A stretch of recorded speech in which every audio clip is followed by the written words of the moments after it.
ત્યારે દીદી ફરી પાછો મારી બહેનોની રિક્વાયરમેન્ટ એટલી હતી ને કે 1 ગ્રામમાં નેકલેસ બનાવો. ફરી પાછો મસ્ત 1 ગ્રામનો નેકલેસ બનાવ્યો છે અને બધાય તમે જ્યાં જાઓ ને એક જ વાત, અવધ ઇમિટેશન, અવધ ઇમિટેશન, અવધ.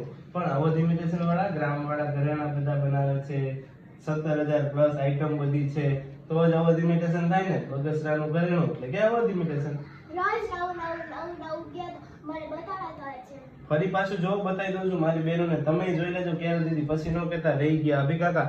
જો 1 ગ્રામમાં મારી બહેનો ફરી પાછો તમારા માટે લોંગ સેટ બનાવી દીધો છે. એટલો મસ્ત બનાવ્યો છે ને કે જોતા જ ગમી જાય. ચોરસ કી વર્ક, એમાં જો તમે ખાલી મીણાકારી, આ બધું હાથનું કામ રહેવાનું છે.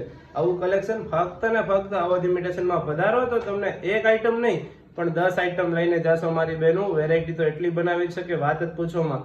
અને હોલસેલ વાળા માટે તો અલગ જ રહેવાનું છે આખું યુનિટ. અને હોલસેલ વાળા તો એકવાર વિઝિટ કરે જ. ગ્રામ વાળું કલેક્શન, નોર્મલ કલેક્શન બધું મળશે. 17,000 પ્લસ આઈટમ છે.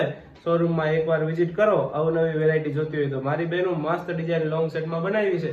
ફટાફટ સ્ક્રીનશોટ લઈને આવીને કહેજો શોરૂમ પર કે અભિષેકભાઈ આ સ્ક્રીનશોટ વાળો લોંગ સેટ આપી દો, તો આપી દેશે. આ બધા 1 ગ્રામના રહેવાના છે. આની ઝુમર બુટી બતાવી દઉં કેટલી મસ્ત બનાવી છે. જો ઝુમર બુટી, મારી બહેનો તમને બધાને ઝુમર બુટી જ ગમે છે ને, તો ઝુમર બુટી જ આપણે લોંગ સેટમાં બનાવી છે. આવું નવી વેરાયટી જોવી હોય તો અવધ ઇમિટેશન આઈડીને ફોલો કરી દેજો, અમારી રીલ્સને લાઈક કરજો. બગસરાનું ઘરેણું એટલે કે અવધ ઇમિટેશન. તમારા આશીર્વાદથી અમે રોજે રોજ નવું અપડેટ આપતા રહેશી.